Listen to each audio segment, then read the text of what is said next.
It had all been building up to something.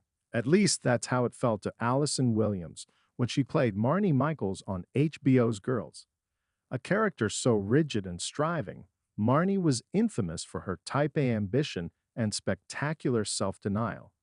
But according to Williams, Marnie's big career arc, the one that was meant to elevate her from aimless millennial to someone with a direction, got scrapped in the 11th hour. I was devastated, Williams said, reflecting on the moment she learned that Marnie's anticipated career transformation had been pulled from the show's final season. It was something I had been looking forward to for years. We had built her up to that point. She had suffered, floundered, grown. She was ready. The arc in question, according to insiders close to the show, was meant to see Marnie reinvent herself as a serious artist after years of flailing attempts in music and love. There had been storyboards, drafts of episodes. A long simmering subplot involving an indie record producer was supposed to culminate in a comeback performance. Marnie reclaiming her narrative and breaking free from the identity crisis that had plagued her for 5 seasons. But as the writer's room pivoted towards a more grounded and subtle ending, that idea was cut. It just wasn't the tone we wanted for the final season. One producer recalled, there was a conscious decision to end on realism, not resolution. For Williams, it felt like the rug had been pulled out from under a character she had grown to understand intimately. Marnie was complicated, she said. She wasn't always likable. She made terrible choices. But that's what made her real. And I thought she deserved the chance to try one more time, not just for a man or for her ego, but for herself. Instead, Marnie's final arc veered toward codependence with her estranged friend Daisy, echoing the cyclical patterns that had defined her throughout the show. It felt like a regression, Williams admitted. I wanted her to evolve. I wanted her to get out. The experience left the actress grappling with more than just the loss of a storyline.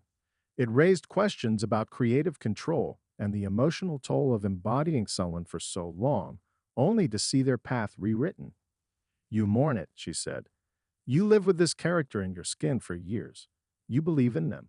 So when their growth is denied, it's like being told your belief wasn't warranted.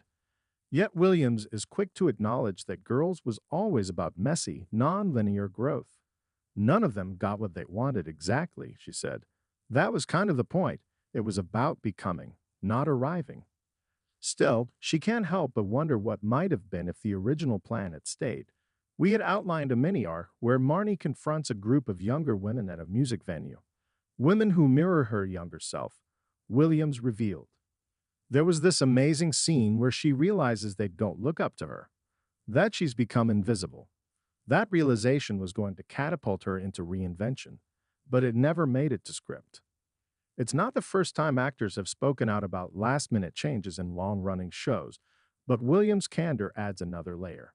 She's not just talking about professional disappointment, she's talking about emotional fallout. I didn't know how to say goodbye to her, she said. Not like that. Interestingly, Williams' own career post-Girls has mirrored the reinvention she wished for Marnie. From critically acclaimed horror roles in Get Out and M3GN to her ventures into producing, she's carved out a space far removed from her first breakout character. I think in some weird way, I got to live the arc she didn't, Williams said. And maybe that's part of why I wanted it so badly for her. Because I saw how hard it is, and how much it matters when someone finally sees themselves differently. Fans of Girls have had mixed reactions to Marnie's ending. Some saw it as tragically accurate. Others, like Williams, wished for a more empowered conclusion. But regardless of the outcome, one thing is clear. Marnie left a mark. She's still with me, Williams confessed. Sometimes I hear her voice when I make a bad decision. That little judgmental voice, reminding me to ask if this is really what I want, or if I'm just performing a version of what I think I should want. Perhaps that was Marnie's gift all along, not in what she achieved, but in what she revealed. The uncomfortable truth that growth isn't always linear. That sometimes people change, and sometimes they don't. That wanting more doesn't always mean getting more. And while her dream arc may have been cut, Williams doesn't see it as a failure. She tried, she said. That's what I hold on to. She tried. Ask ChatGPT